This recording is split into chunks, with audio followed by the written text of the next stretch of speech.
दीपक भास्कर जी, पुणे महाराष्ट्र से। राधे राधे महाराज जी। महाराज जी, आपके चरणों में कोटि कोटि प्रणाम।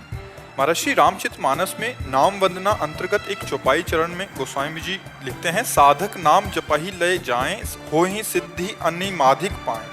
महाराज जी, एक प्रपंचिक साधक के जीवन में क्या नाम से सिद्धियां प्राप्त हो सकती हैं? सिद्धियां नाम का कनिष्ठ अंग होने के बावजूद भी क्या सिद्धियां परमार्थ प्रकृति का संकेत हैं? नहीं। रिद्धि सिद्ध पेरे बहुआई, बुद्धि लोभ, रामचरितमानस, बुद्धि लोभ दिखावे भाई, वह बुद्धि जो परम सयानी, तिन तन चितई ना नहीं। ये रिद्धियां सिद्धियां परमार्थिक उपलब्धि नहीं है, ये परमार्थिक बाधा है।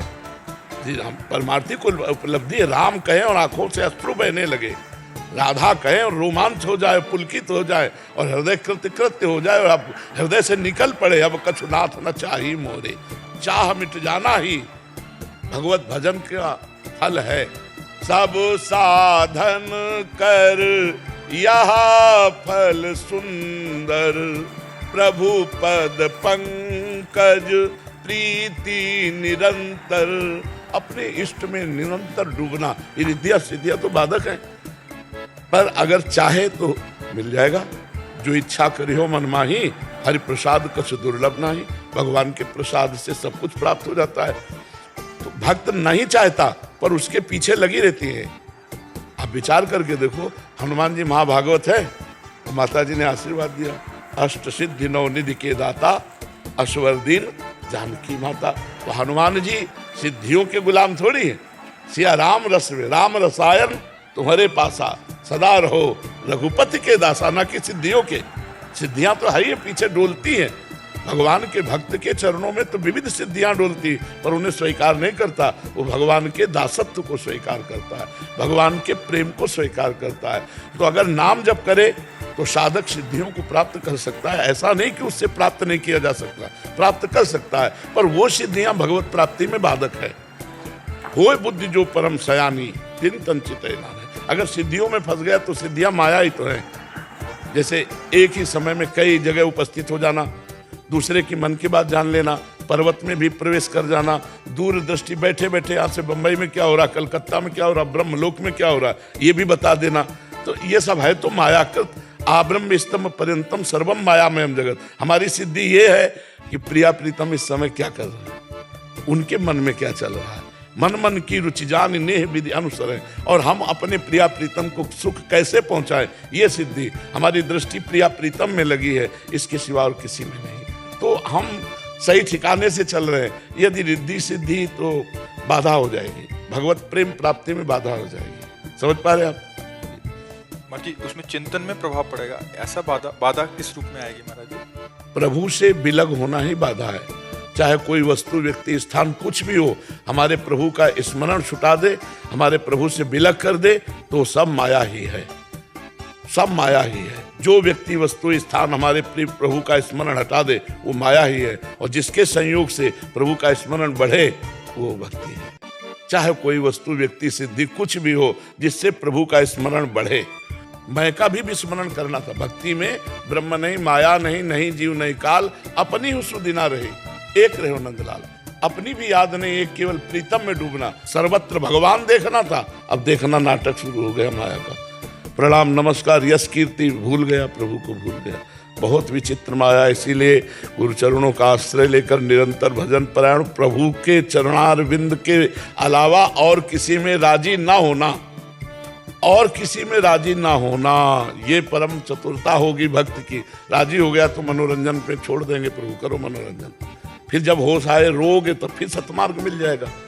नहीं तो अनेक जन्मों से हम भ्रमण कर रहे हैं इसी माया प्रपंच में। अब इस जन्म में थोड़ा थोड़ा आंखें खुल नहीं, शायद जग जाए पूरा, और जग गया तो जे जाने जग जाए हेराई, और जागे जथा स्वपन भ्रम जाई, परमानंद में डूब जाएगा। अब यह है कि अन्यत्र कहीं राजी ना हो। महाराज जी, स्वतः आती है, स्थिति आती है। हाँ, योग्यता के अनुसार, भजन की स्थिति के अनुसार ऐसे थोड़ी आ जाएगी। वो फिर महाराज जी उसको हटाना हो तो फिर क्या करना पड़ेगा? अब देखना ही नहीं है ना, हमें जिस व्यक्ति से मतलब नहीं है तो ना मुझसे दुश्मनी करते, ना मित्रता करते, खत्म हो जाता है उसका प्रभाव। ये तो मतलब इनका कोई महत्व थोड़ी है। तो ऐसे चुटपुट ऐसे सर से आ जाने वाली बातें हैं। हाँ, अनेक कायों में प्रवेश कर जाना, अनेक रूप और पत्थरों में प्रवेश कर, ये थोड़ा कठिन सिद्धियां आती हैं, अष्ट सिद्धियों के अंतर्गत आती हैं, ये बहुत ऊंची लेवल पे आती हैं। इसमें भी कोटि अलग अलग सिद्धि। हाँ, क्यों नहीं।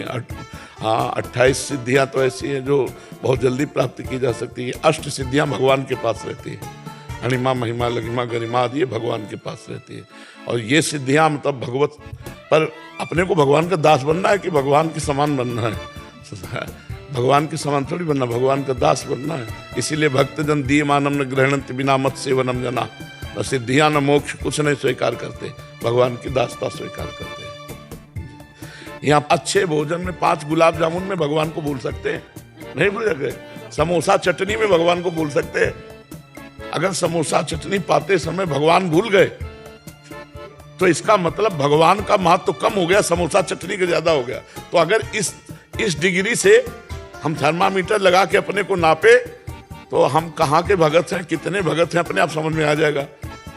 भागवत में लिखा है, त्रिभुवन की राज्य लक्ष्मी देने पर आधे पल के लिए भी जो भगवान का विस्मरण ना करे वो माँ भागवत है। अतिशय प्रबल देव तो माया है नहीं? बहुत विचित्र है। इसीलिए पहले कदम पे सावधान, हर कदम पे सावधान। माया है कि भक्ति देखता रहे, उसकी पहचान है जिस वस्तु व्यक्ति के संसर्ग से भगवत स्मरण हमारा बढ़े वो भक्ति, और जिससे घटे छूटे वो माया। वो कोई भी हो, बस कोई भी हो, कोई भी हो, जिससे भगवत स्मरण बढ़े वो भक्ति, और जिससे भगवत स्मरण छूटे वो माया। तो इस अगर हम अपने को थर्मामीटर में नाप के देखें तो अभी कोई स्थिति नहीं भक्ति की। छोटी छोटी बातें, माना अपमान भगवान विस्मरण करवा देगा। साष्टांग दंडवत, आप तो भगवान है, तो हम भगवान को भूल जाएंगे, उसकी बात याद करने लगेंगे। बहुत जब हम कसौटी पे कसेंगे तो बहुत छिद्र है अभी, हर छिद्र को बंद करके तब प्रेमामृत उफान लाता है। तो बहुत करत करत अभ्यास के जड़मत होत सुजान, रस्सी आवत जात ही सिल पर होत निशान। हम बार बार भजन का अभ्यास करते, तुम्हारी इंद्रियों और मन में भजन का अधिकार हो जाता है। तब फिर खाते पीते उठते बैठते चलते फिरते निरंतर भजन चलता है। भजन ना छूटे, यही हमारी कसौटी है। चाहे गृहस्थ हो चाहे विरक्त हो। स्मृति कामी ही नारी प्यारी जिमी, लोभी जिम प्रिय धाम, जिम रघुनाथ निरंतर प्रिय लागो मोहि राम। ये अंदर की आंतरिक वृत्ति। महाराज जी विषय चल रहा है इसलिए पूछ रहे हैं। फिर तो ये बाधा रूप में महाराज जी हुआ है, तो ये जैसे सिद्धियां तो ये तो साधक के लिए बाधा के रूप में। अब तभी तो गोस्वामी जी ने लिखा है, वो बुद्धि जो परम सयानी तिन तन चितई ना नहीं। कोई सिद्धि नहीं, हमें एक तुच्छ दास बनना है, सबसे नीचे रहना है। तृणादपि सुनीचेन, हमको तृण से भी नीचे रहना है। सब पूरे जगत को आराध्य देव मानना है। किससे सिद्धि दिखाएंगे? आराध्य देव से। सिय राम में सब जग जानी, करो प्रणाम जोर जुग पानी। सब इष्टाकार वृत्ति है, तो इसमें सिद्धि की जरूरत क्या है? अगर सिद्धि आ गई तो फिर तुम्हारे मन में ये चल रहा, तुम्हारे मन ही तक पहुंच है, आत्मा तक तो पहुंच हो गई नहीं। सिद्धियों की आत्मा में प्रवेश हो तो मन तक है। मन से ही जैसे स्वप्न में देह धारण करते हैं, ऐसे बहुत देह धारण कर सकता है योगी। आप देखो 1400 वर्ष के चांग देव जी शेर की सवारी करके सांप का चाबुक लेके ज्ञान देव जी के पास गए थे।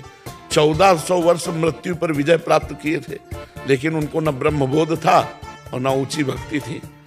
ज्ञान देव जी ने उनको एकदम निहाल कर दिया।